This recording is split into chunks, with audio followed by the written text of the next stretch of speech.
la carta descriptiva nos señala que en algún momento del desarrollo de la sesión tendríamos que tener una estrategia de evaluación o una actividad de evaluación. Bueno, yo creo que también depende mucho de qué sesión se trate y ahorita lo vamos a explicar y vamos a ver cómo lo ponemos, cómo lo vamos a armonizar con el estándar de competencia. Lo que pasa es que el estándar de competencia, antes de empezar, quiero hacer esta aclaración, pues está pensando en que una sesión o una unidad de trabajo con la que ustedes se evalúen debería ser como una unidad de trabajo más o menos de las del medio de un curso, ¿no? Porque evidentemente las unidades de trabajo de inicio, la primera unidad de trabajo de un curso, pues tiene mucho más que ver con actividades de encuadre, ¿no?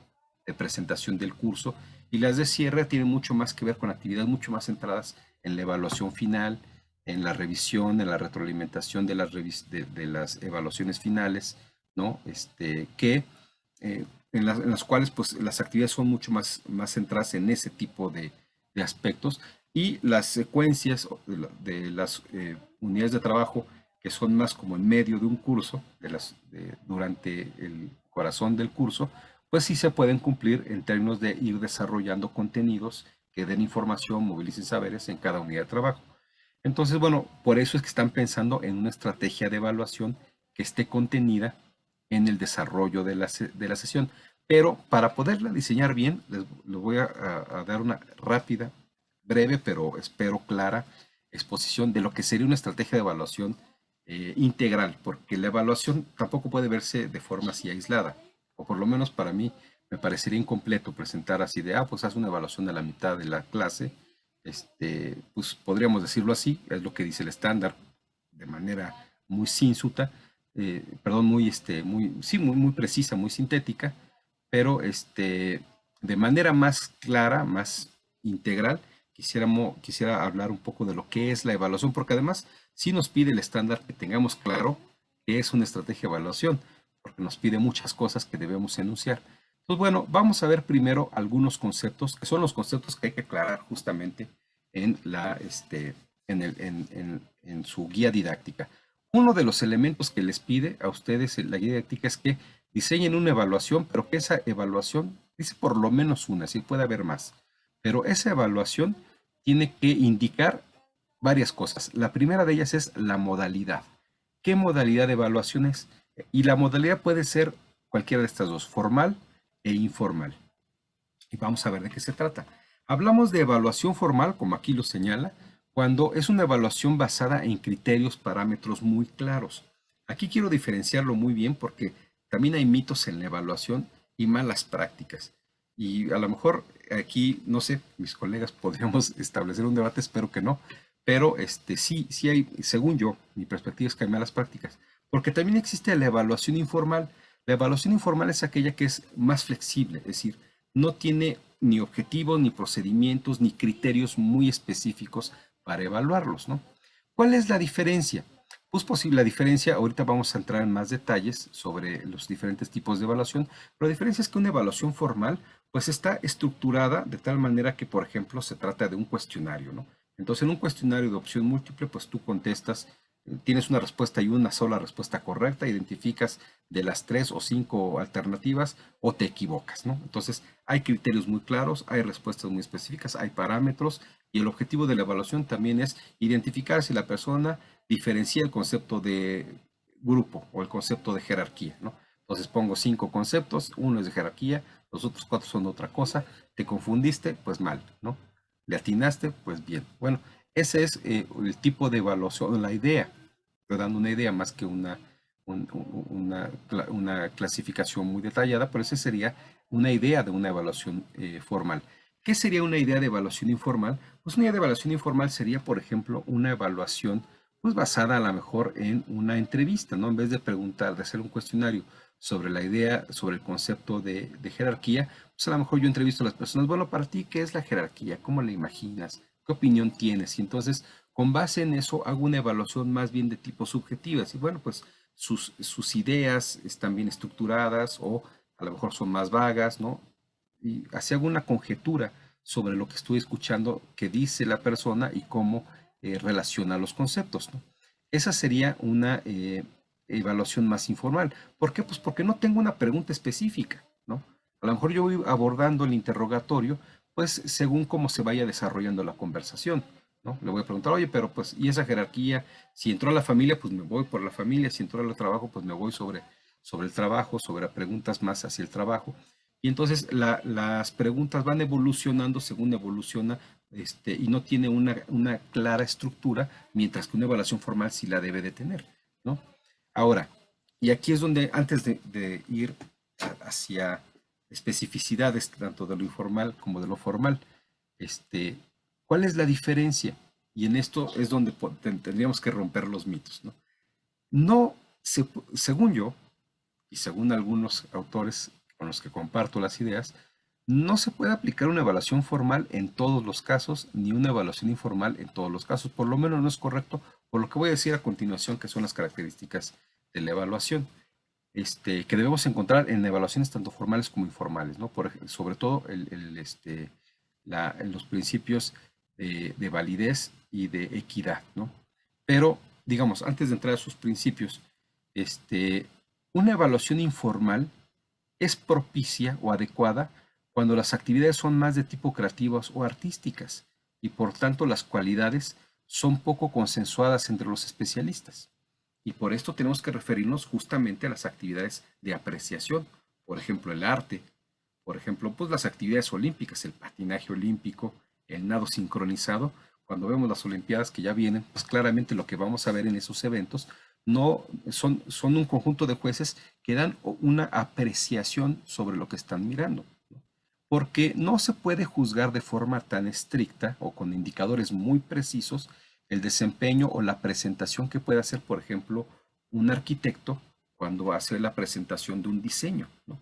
¿Sí? Pues uno les puede decir, bueno, diseñen un edificio, claro, podemos hacer un instrumento muy formal de qué características debe tener el diseño, pero eso puede quedarse muy pobre a la hora de evaluar elementos que en el diseño tienen que ver con, pues, la estética visual, que tienen que ver con la propuesta creativa, que tienen que ver con la innovación, que a lo mejor eso es muy difícil hacer un criterio, un indicador de la innovación o de la creatividad.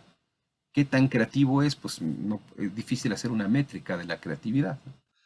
De eso, igual del arte, ¿no? La belleza, ¿no? La inspiración que produce algo, pues es también muy difícil, pues bueno, valorar a través de una métrica, como si podríamos valorar a través de una métrica la eficacia en el funcionamiento de un motor, ¿no? El tiempo de respuesta de una persona ante una circunstancia, ¿no? Bueno, esos son evaluaciones formales. Las informales no podríamos medirlo así y entonces tienen que ser así. Y fíjense lo que estoy diciendo, tienen que ser así. No es que puedan ser de una u de otra forma. La naturaleza de las cosas es lo que define el tipo de evaluación que podríamos hacer. De todas maneras, el estándar de competencia, para que no se estresen, solamente les pide que definan qué tipo de evaluación van a hacer, si formal o informal.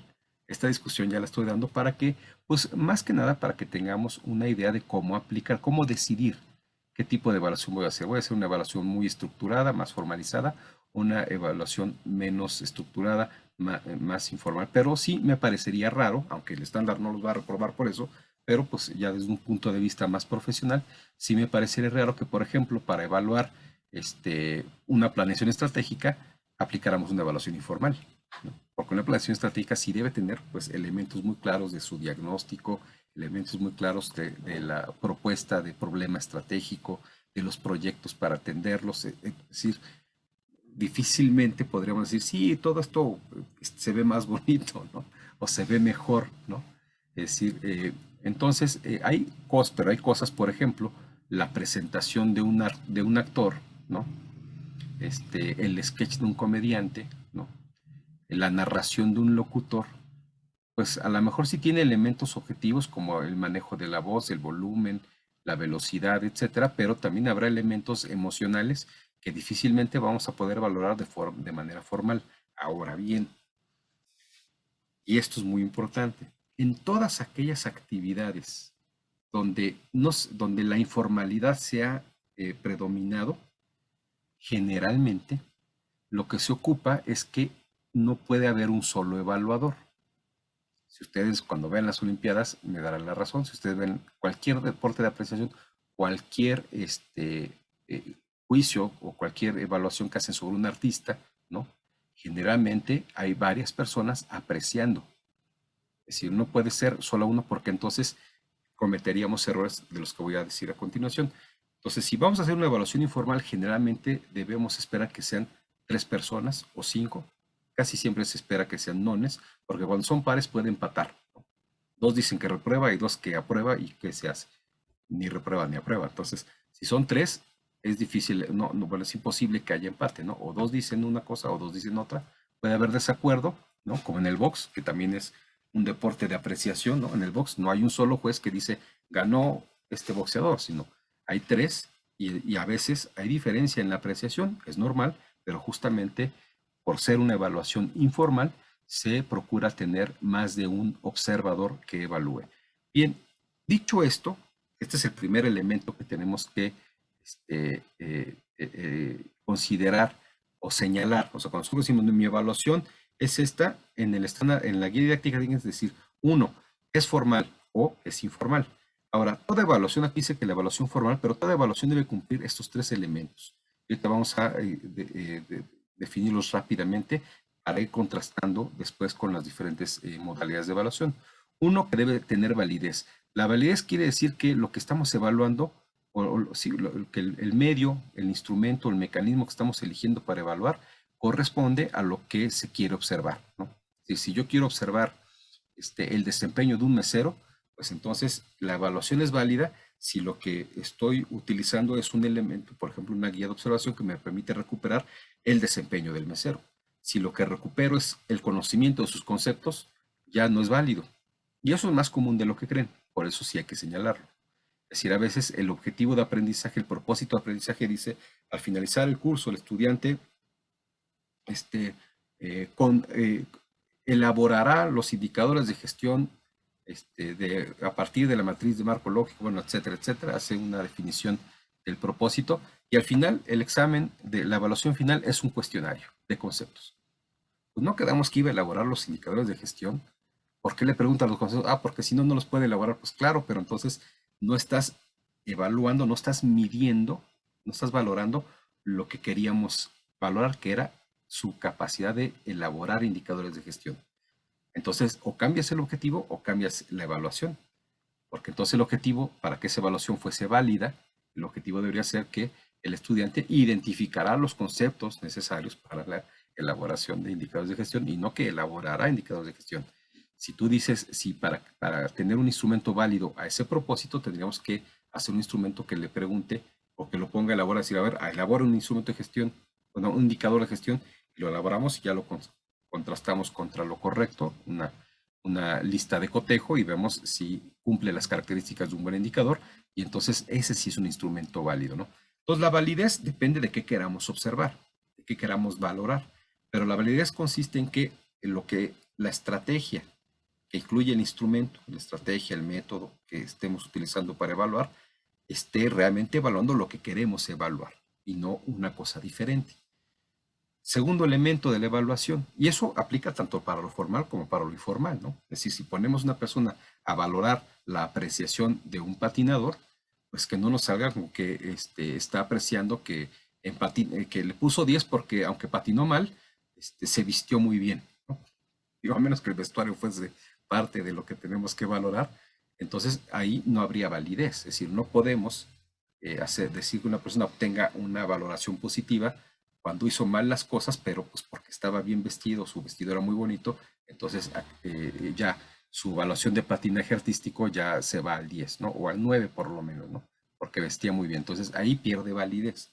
Entonces, tanto en la evaluación formal como en la informal, estos 3 elementos deben estar. La validez. Segundo, la confiabilidad. La confiabilidad, por eso debemos tener más de un observador en las informales.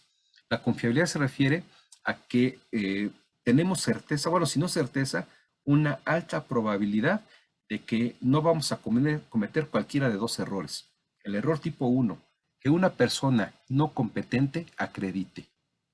Y el error tipo 2, que una persona competente no acredite, ¿no? Es decir, en el caso de, por ejemplo, voy a basarme en las evaluaciones informales que he estado poniendo como ejemplo. En el caso de que en una pelea de box, un boxeador que tuvo mejor desempeño pierda la pelea, es consecuencia de una evaluación no confiable. Es decir, la probabilidad de que alguien que tuvo buen desempeño se le valore con mal desempeño, eso es una baja confiabilidad. También puede pasar en el patinaje, también puede pasar en cualquier, digamos, evaluación de apreciación de tipo informal, puede pasar que tengamos poca confiabilidad. Por eso es que aumentamos la confiabilidad en la medida que aumentamos la cantidad de observadores de apreciación. Si bien no podemos formalizar la evaluación, porque la naturaleza, el evento que vamos a evaluar es apreciativo, si nuestro curso se trata de un curso de arte, o sea, si nosotros fuéramos profesores de Limba, por ejemplo, estaríamos casi hablando de evaluaciones informales, ¿no? Porque pues ahí o dan danza, o dan música, o dan actuación, o dan expresión artística, o dan escritura literaria, que son muchos campos que no se pueden evaluar de forma formal, sino que tiene que ver con la apreciación por la aportación estética, la aportación emocional que tienen que proyectar y que posiblemente eso pues no hay buenos indicadores o objetivos para verlo, sino la experiencia de quien aprecia, la sensibilidad de ver lo que se tiene que expresar de quien está apreciando, pero ahí la posibilidad de que la persona sesgue es muy alta. Entonces, evidentemente en ese tipo de evaluaciones, entre más evaluadores tengamos para la misma persona es mejor. 5 es mejor que 3, ¿no? En todos los casos, aunque 3 casi siempre es la norma, ¿no? O sea, hay que decirlo. Pero 1 no es la norma. Es decir, una evaluación informal con un solo evaluador es muy poco probable que tenga confiabilidad, aunque es verdad que muchos cursos se corren el riesgo, ¿no? Así, porque pues también no hay muchos recursos. De repente, es verdad que muchos, sobre todo en las escuelas de arte, de arquitectura, etcétera, pues se la juega decir, bueno, pues no tenemos para poner 3 profesores que evalúen, entonces estamos conscientes y aceptamos que nuestras evaluaciones tienen baja confiabilidad o no muy alta confiabilidad, pero pues así vivimos, ¿no? Y tenemos claridad de eso. Por lo menos somos conscientes de la posibilidad que existe, de la probabilidad de cometer error tipo 1 o error tipo 2. Ahora, el otro elemento que es la imparcialidad. La imparcialidad sería la probabilidad cero de que algún estudiante tuviera una probabilidad de acreditar solo por sus características físicas, sus creencias, sus ideologías, sus preferencias, su condición física, se lo permita, ¿no? Es decir, esa sería la imparcialidad. Es decir, y tiene que ver mucho con la ideología. Aquí quiero señalar que en ciencias sociales es lo que más nos pasa, ¿no? Más que cuestiones como creencias o raza o condición física, que son importantes, ¿no? Porque pues un discapacitado no tendría por qué reprobar una evaluación solo porque es discapacitado, ¿no? Que si la evaluación está mal diseñada de tal manera que el discapacitado entró en el perfil de ingreso, pero tiene, digamos, menor probabilidad de éxito por su condición de discapacidad, pues entonces ahí hay inequidad, hay parcialidad. Entonces, una evaluación imparcial es aquella en la que también está libre de juicios ideológicos, ¿no? Es decir, si una persona tiene mayor probabilidad de acreditar solo porque comparte la ideología con el profesor que diseñó la evaluación, pues entonces ahí hay parcialidad, no es imparcial, porque aquel que no la comparte, pues lo va a reprobar, ¿no? Es decir, si por ejemplo el curso fuese economía política y hay un estudiante que no comparte la ideología del marxismo como ideología política, ¿no? Pues probablemente ese estudiante tenga una alta probabilidad de reprobar solo porque no piensa como el estudiante, ¿no? Lo cual quiere decir que, como una recomendación, debemos evitar preguntar en una evaluación cosas que tengan que ver con opiniones. O sea, si la evaluación dice, en su opinión, a ver, pensemos, ¿de veras quiero evaluar con la opinión de la persona? Porque entonces voy a reprobar al que no opine como yo, ¿no? Esa es la tendencia, es lo que me va a impulsar a pasar, lo que me va a pasar, el impulso me va a ganar, ¿no? O más cuando hay condiciones religiosas, ¿no? Es decir, si en un mundo cristiano el que no cree en Dios lo voy a reprobar, ¿no? Solo porque no cree en el mismo Dios que yo, o tiene otras creencias religiosas, ¿no? O no tiene ninguna creencia religiosa y opina que el creacionismo no es una teoría científica y ya lo reprobé. Por eso, entonces ahí es el contenido imparcial, ¿no? Bueno, y esto aplica igualmente a las evaluaciones formales como informales, ¿no? Si en la entrevista con una persona, porque las cuestiones que estoy evaluando son de naturaleza subjetiva, vivenciales, ¿no? No tienen que ver con, o no puedo evaluarlo de forma objetiva, pues entonces igual, si yo lo voy a juzgar por su ideología, pues entonces ya estoy siendo imparcial, estoy siendo parcial, ¿no? Esto sucede mucho también eso es muy difícil de controlar, más que la confiabilidad, la imparcialidad. Sobre todo, hay muchas experiencias documentadas en las evaluaciones apreciativas de arte, por ejemplo. Bueno, ahorita me vino a la mente, nos acaba de pasar en México, bueno, hace unos meses, pues el año pasado, casi estos meses, el año pasado, un artista mexicano, Chaires se apellida, que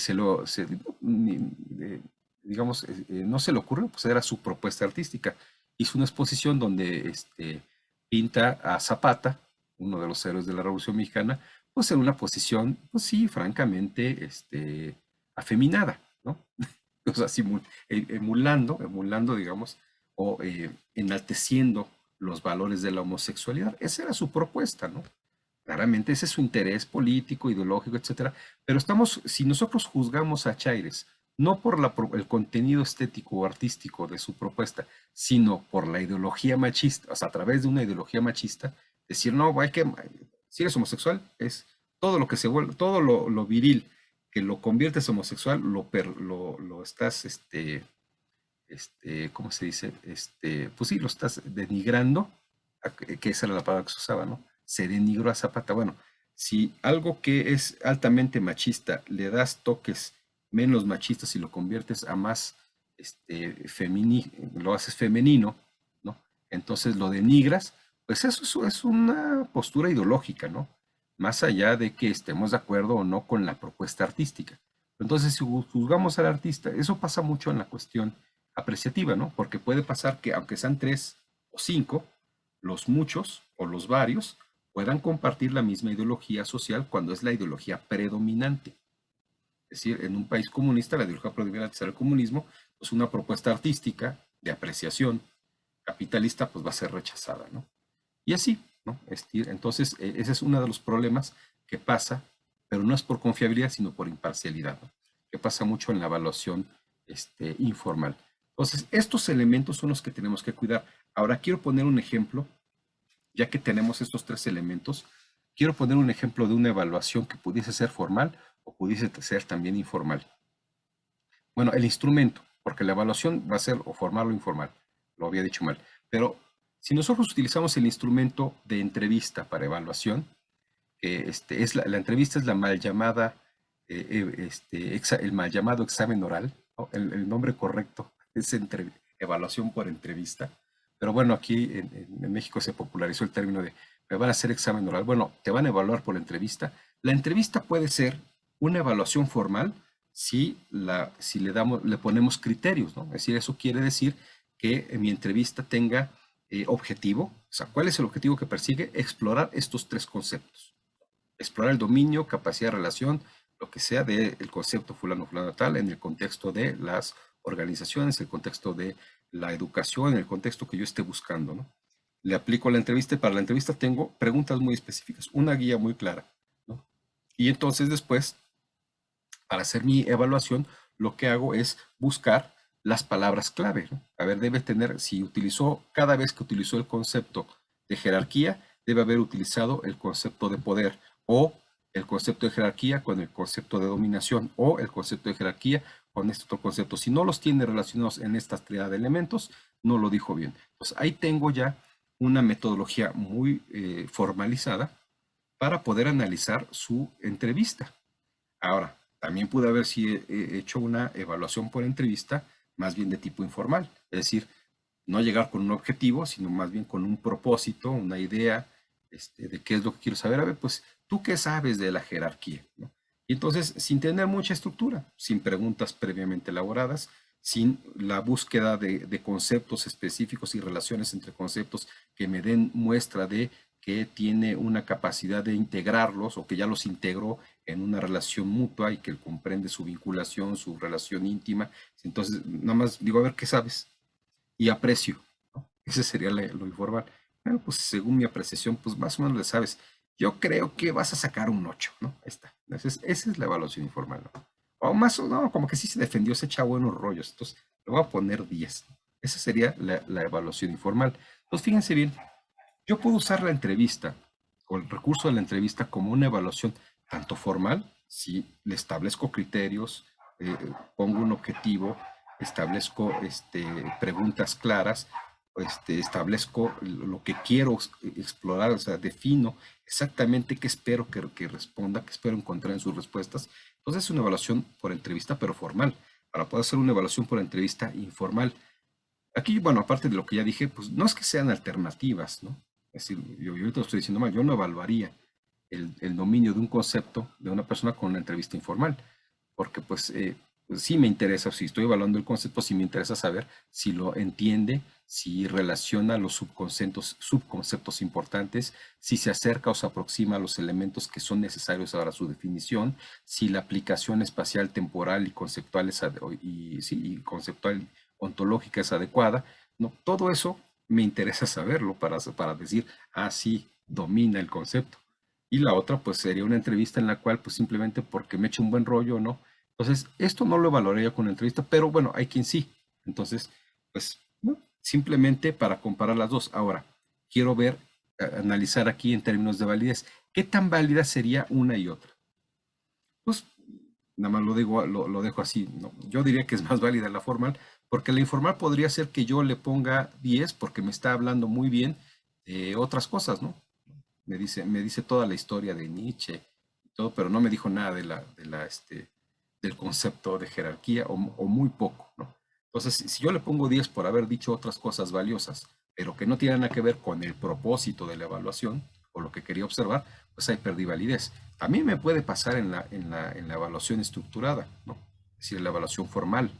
Puede ser que la evaluación formal, en vez de irse a preguntar el concepto, se haya ido a preguntar sobre sus habilidades de discusión, ¿no? Logró contestar y debatir, bueno, pues eso no era lo que quería saber. Pero me puede pasar en ambos, es lo que quiero mostrar, ¿no? Igual la confiabilidad, ¿no? Es decir, si yo le aplico la evaluación, si yo le doy el instrumento, mis criterios, mis preguntas, mi metodología de análisis a otro profesor y le aplica la evaluación al mismo estudiante y yo lo aprobé y él lo reprueba, aunque esté muy formalizada la evaluación, eso quiere decir que no hay confiabilidad. Alguien se equivocó, ¿no? Se equivocó la primera vez o se equivocó la segunda. Cualquiera de los dos errores que habíamos mencionado. O aprobamos a alguien que no sabe o reprobamos a alguien que sabe, ¿no? Pero en una de las dos veces se equivocó y la confiabilidad sucede cuando nunca se equivoca. Igualmente en una evaluación informal, ¿no? Si repetimos la evaluación con otros jueces, ¿no?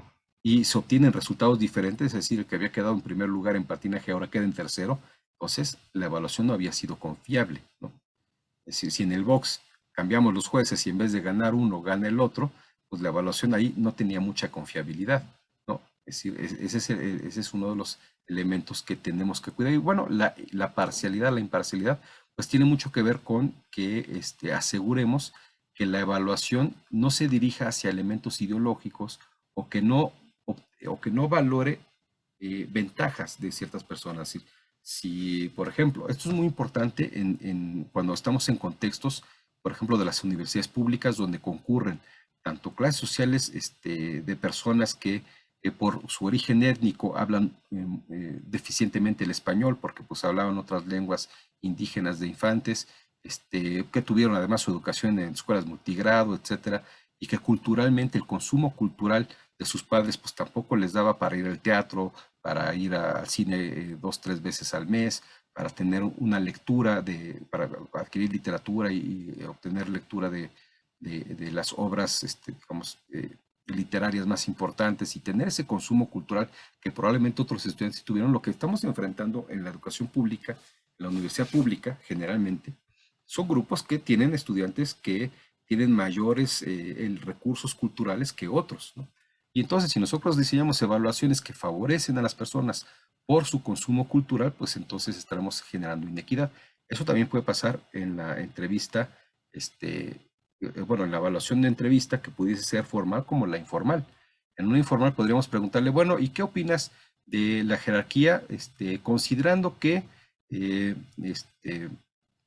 pensar algo, bueno, considerando como la historia de las buenas conciencias, de la novela de las buenas conciencias? Bueno, pues si Cuate no leyó la novela de las buenas conciencias, porque no tenía para leerla, sus padres no tenían el consumo cultural para darle esos elementos, pues entonces lo vamos a reprobar solamente porque no tenía el conocimiento literario del libro de las buenas conciencias, ¿no? Que aunque sea una obra que digamos, todo mexicano debe haber leído las buenas conciencias, o todo mexicano debe haber leído el Periquito Sarmiento, todo mexicano debe haberlo. Sí, debería, ¿no? Pero no, si nuestra evaluación no es, si nuestro curso no era de ese libro, de esa obra, si no era del tema de la jerarquía, pues entonces estamos generando inequidad, siendo parciales, favoreciendo que a una persona por su perfil de consumo cultural. Lo mismo puede pasar por su creencia religiosa, lo mismo puede pasar por su condición física, por su ideología política, etcétera, ¿no? Todo eso tenemos que también, eso nos puede suceder en ambas evaluaciones. Entonces, estos tres principios son los que tenemos que cuidar en toda evaluación. Tenemos que pensar, ¿es válido? Estoy midiendo lo que quiero, lo que el curso está queriendo medir. ¿Es confiable? Es decir, la probabilidad de que alguien que no sepa apruebe es baja y de que alguien que sepa repruebe no es tan alta. Si lo aplica a otra persona, ¿tendría el mismo resultado? Ah, bueno, entonces es confiable. Y es imparcial, es decir, no tiene sesgos ideológicos, no pregunta opiniones, no está basada en creencias. Ah, bueno, entonces la probabilidad de que sea una buena evaluación es bastante alta. Ahora, continúo con el otro. Ahora, aquí está un ejemplo nada más. Una evaluación formal tendríamos que plantearle todos estos elementos. Quiero decir, se los voy a presentar, pero el estándar de competencia no requiere todo esto. Nada más nos dice, señala si tu evaluación es formal o informal. Porque esto ya requiere una metodología de diseño de evaluaciones que no nos está solicitando el estándar, pero se las comparto. Una evaluación formal, una informal no tiene nada de esto. Por eso la presento por contrastación. Una evaluación informal no tiene objetivos, ni criterios, ni, bueno, posiblemente instrumentos sí, pero solo posiblemente. Pero las evidencias son vagas, ¿no? Pero cuando hacemos una evaluación formal, sí tenemos que definir un objetivo. ¿Qué quiero medir? ¿No? Y aquí yo ya estoy introduciendo los momentos de la evaluación. ¿Qué quiero medir al inicio del curso? Pues probablemente identificar el perfil de ingreso. Quiero hacer una evaluación diagnóstica. ¿Qué quiero medir durante el desarrollo del curso? Pues por ahí, esta es la evaluación que realmente nos está pidiendo el estándar 647. La evaluación intermedia, que también se conoce como evaluación formativa, que es verificar la apropiación de conductas, valores, conocimientos de la persona que es propia de las temáticas que estamos desarrollando. Y en el caso del cierre del curso, ya tendría yo que valorar la confirmación del objetivo o del propósito de aprendizaje, ¿no? Y bueno, para poder evaluar cada una de estas cosas tengo que establecer criterios, ¿no? Los criterios pues deben ser sobre qué quiero observar o comprobar. Aquí, si es diagnóstica, pues quiero comprobar los conocimientos sobre la política de capacitación de México porque el curso era sobre eso, ¿no? O sea, el perfil de ingreso era sobre eso, ¿no? Y aquí en el desarrollo, pues tal vez quiera determinar la adopción del valor de la responsabilidad. Eso es lo que llamamos un criterio. Aquello que queremos observar, verificar o comprobar que está presente en la persona una vez que realizó las actividades de aprendizaje. Y los instrumentos, ahorita vamos a entrar a esto, pues es con qué lo vamos a observar. Y la evidencia, también ahorita lo voy a explicar un poco más, pues es qué es lo que va a poder constatar que la persona posee el conocimiento. Recuerden lo que les comentaba, que no podemos observar el conocimiento de una persona porque no podemos meternos en su mente, pero sí podemos pedirle que realice o presente una evidencia de que ese conocimiento lo tiene, ¿no? Ya sea si es un concepto, pues repitiendo el concepto o identificándolo. Si es una habilidad, pues demostrando la habilidad, el desempeño. Si es una elaboración de algo, pues realizando el entregable o el producto, ¿no? Entonces, esa es la evidencia. Y en una evaluación formal tenemos que pensar en qué evidencia se le va a solicitar, cómo se va a medir esa evidencia, con qué instrumento y qué criterios estoy buscando y qué objetivo persigo, ¿no? Y bueno, y en qué momento de la evaluación me encuentro. Pero esto nada más es un ejemplo de lo que sería, que no es que lo tengan que hacer, insisto, lo hacen si desean, eso les daría valor a su curso, pero Para acreditar el estándar solo hay que mencionar que van a hacer una evaluación y qué tipo de evaluación es, bueno, si es formal o si es informal, si es de qué alcance tiene, si es autoevaluación, coevaluación o heteroevaluación, que de forma esto es más sencillo de entender que lo formal o lo informal. Este, el alcance tiene que ver con la forma en que se desarrolla la evaluación. La evaluación la puede hacer, la forma tradicional es la heteroevaluación. El docente evalúa a los estudiantes. Se llama heteroevaluación porque se supone que son diferentes actores. El docente es diferente, o es hetero de diferencia de que el estudiante, ¿no? Entonces, el que aplica la evaluación y el que ahora sí que hace la valoración es una persona diferente al que es evaluado. La coevaluación es cuando se evalúan entre actores del mismo tipo. O sea, los docentes se podrían coevaluar entre ellos y los estudiantes se pueden coevaluar entre ellos. Es decir, un estudiante evalúa a otro. Si diseñamos una dinámica, una estrategia de evaluación en la cual pues intercambien productos o intercambien instrumentos de evaluación y evalúan simultáneamente, y eso también suele ser una estrategia de aprendizaje, porque justamente la coevaluación, dicho de paso, es una actividad que promueve o fortalece lo que el concepto que estábamos discutiendo, que introdujo acertadamente en su momento Flavio, que es el de la metacognición. Al evaluar lo mismo que yo hice de otra persona, puedo estar dándome cuenta en que me equivoco yo también, ¿no? Y finalmente la autoevaluación, que esto supone ya un previo desarrollo de la metacognición. Es decir, una persona se evalúa a sí misma, ¿no? Es decir, le damos, por ejemplo, la lista de cotejo, es decir, a ver, aplica la lista de cotejo a tu producto y dime en qué elementos no es funcional, ¿no? Entonces podemos, cuando nosotros plasmemos o planifiquemos en la guía didáctica la estrategia de evaluación, hay que poner si es formal o es informal, y también hay que poner si se trata de una heteroevaluación, coevaluación, autoevaluación, dependiendo de si la vamos a aplicar nosotros, le vamos a pedir a los estudiantes que se evalúen entre ellos o le vamos a pedir a los estudiantes que se evalúen a sí mismos. Esto creo que no tiene mucha complicación. También tenemos que señalar qué tipo de evaluación vamos a hacer, que por la naturaleza de estrategia que plantea previamente, pues yo creo, y es lo que les propongo, yo creo que en realidad el estándar de competencia nos está proponiendo que realicen evaluaciones formativas. Aunque bueno, evidentemente, si nos pregunta el estándar de competencia que declaremos el tipo de evaluación, porque pues si estamos en la sesión de inicio, estaríamos haciendo una evaluación diagnóstica. Y si estamos en la sesión de cierre del curso, estaríamos haciendo una evaluación final o sumativa.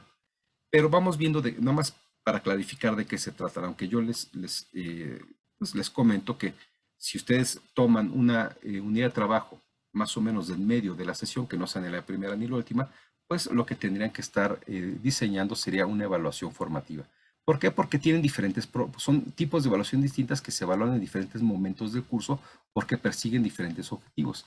La evaluación diagnóstica la realizamos para confirmar el perfil de ingreso. Es decir, constatar que la persona ya tuvo los aprendizajes previos de las unidades de aprendizaje anteriores, o si es un curso inicial, pues si cumple con el perfil de ingreso de la licenciatura, y en todo caso, por lo menos identificar en qué aspectos habría que establecer estrategias remediales, es decir, compensar aquello que el estudiante de manera individual no trae, que tendría que haber llevado para que los aprendizajes subsecuentes se puedan llevar a cabo. Dicho de otra forma, no es lo mismo dar un curso a una persona que no sabe, por ejemplo, nada de estadística, enseñarle a hacer una inferencia estadística para hacer pronósticos de tipos de cambio, que alguien que pues, ya sabe suficiente estadística inferencial y que no sabe nada de cómo hacer una inferencia para tipos de cambio. Entonces, al primero tendría que enseñarle muchas cosas antes. Y al segundo, pues simplemente lo incorpora un curso de 40 horas y probablemente en esas 40 horas logra hacer un pronóstico de a cómo va a estar el tipo de cambio pasado mañana, ¿no? Que digo, para eso sería ese curso, ¿no? Pero si alguien sabe casi nada de estadística, pues no lo va a lograr. El perfil de ingreso tiene, justamente por eso se diseña, porque son las condiciones de inicio para que el curso tenga sentido para esa persona.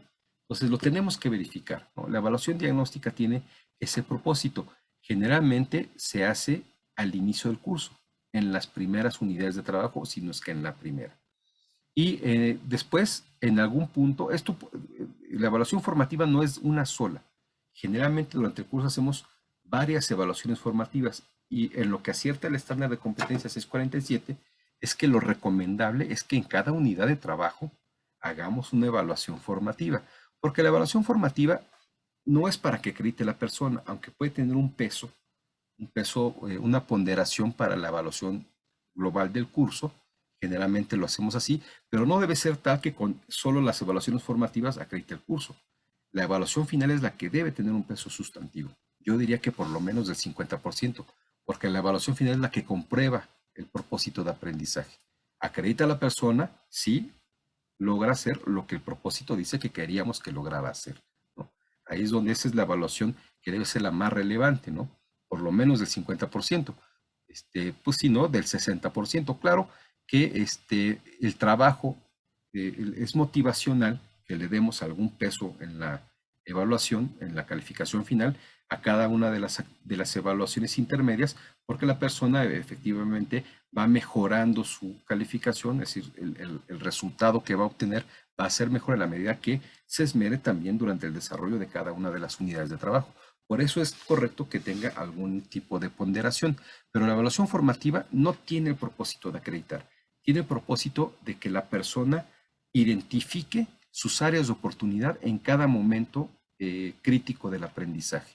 Por ejemplo, si tiene que, para poder pasar a analizar las visiones disciplinares de la organización, tiene que entender los conceptos básicos de organización, pues no, si yo le empiezo a hablar de psicología organizacional, de sociología de la organización o de economía de la organización, si no le queda claro los conceptos básicos de organización, no va a entender muy bien.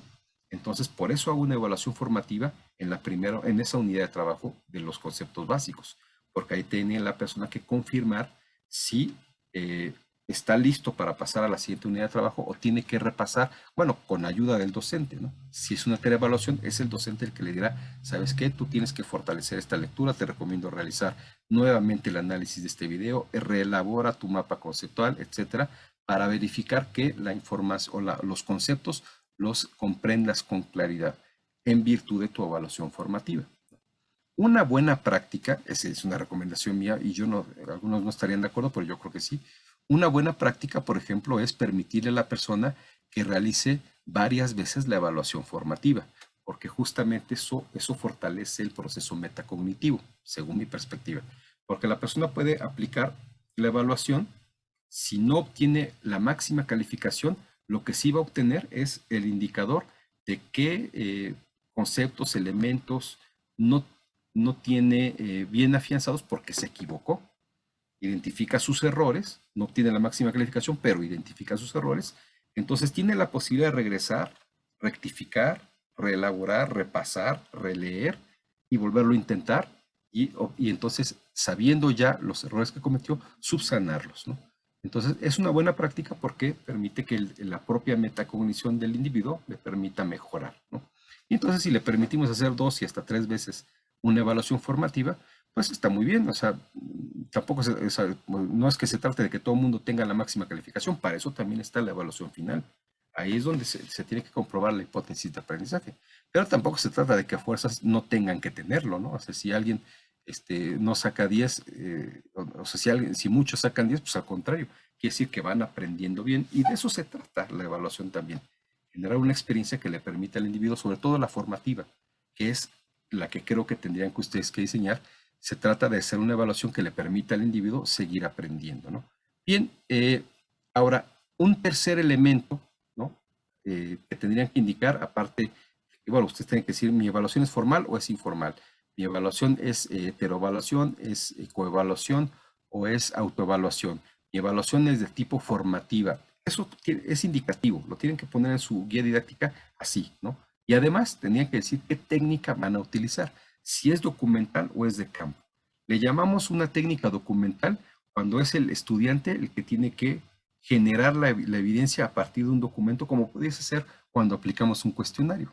Es decir, la evidencia de aprendizaje es el documento se documenta, ¿no? Por las respuestas que da el individuo, y entonces la evidencia es el propio cuestionario una vez aplicado. A eso le llamamos técnica de evaluación documental. Y finalmente, la técnica de evaluación puede ser de campo, no porque necesariamente sea fuera del aula, aunque sí pudiese ser.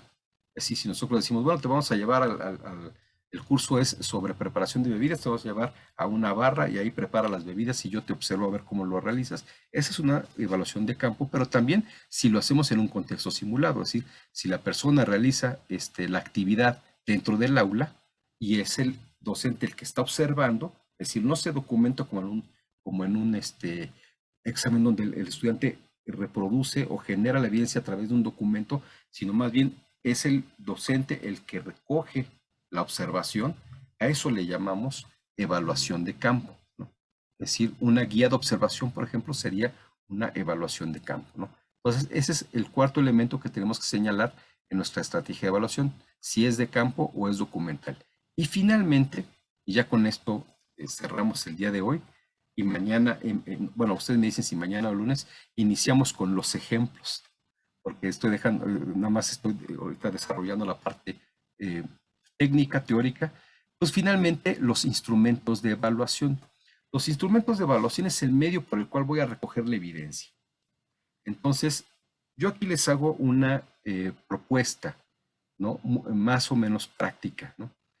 Claro que puede haber más instrumentos, si ustedes seguramente han escuchado la rúbrica, han escuchado el portafolio de evidencias, han escuchado el diario de clase, seguramente han escuchado pues la entrevista o la mal llamada examen oral, ¿no? Bueno, hay otros instrumentos de evaluación que pudiesen usar y que pueden usar.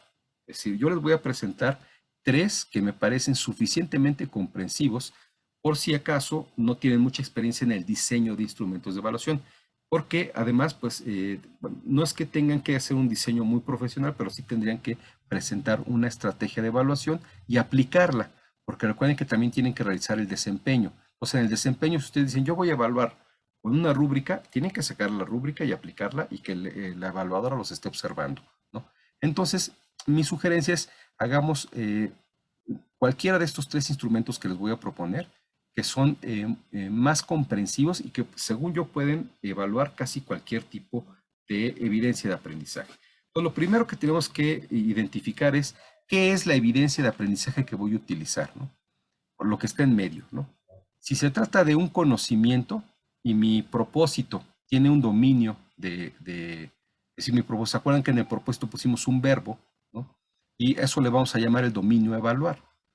Si tiene un dominio evaluar de tipo identifica, relaciona, reconoce, explica, ¿no? Entonces, que me esté reflejando algo cognitivo, a un dominio cognitivo, le llamamos dominio cognitivo de evaluación, es decir, un conocimiento, algo que está en su mente y que me puede repetir o que lo puede señalar en una gráfica o lo puede identificar a través de diferentes alternativas de respuesta o lo puede explicar de propia mano o de propia voz. Ese lo llamamos un conocimiento y lo vamos a evaluar, o yo propongo que se puede evaluar a través de un cuestionario, ¿no? Que puede ser de preguntas abiertas o cerradas. Preguntas abiertas es que escriba y preguntas cerradas es estructurado con opción múltiple, ¿no? O falso y verdadero, o mañana les pondré unos ejemplos. Hay diferentes formas de diseñar un cuestionario.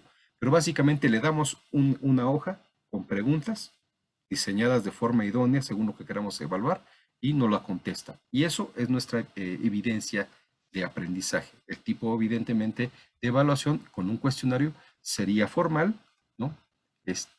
Sería una evaluación de tipo heteroevaluación, sería una evaluación, como les dije, pues les recomiendo que pues, la señalen como evaluación intermedia o evaluación formativa, y también sería una evaluación documental.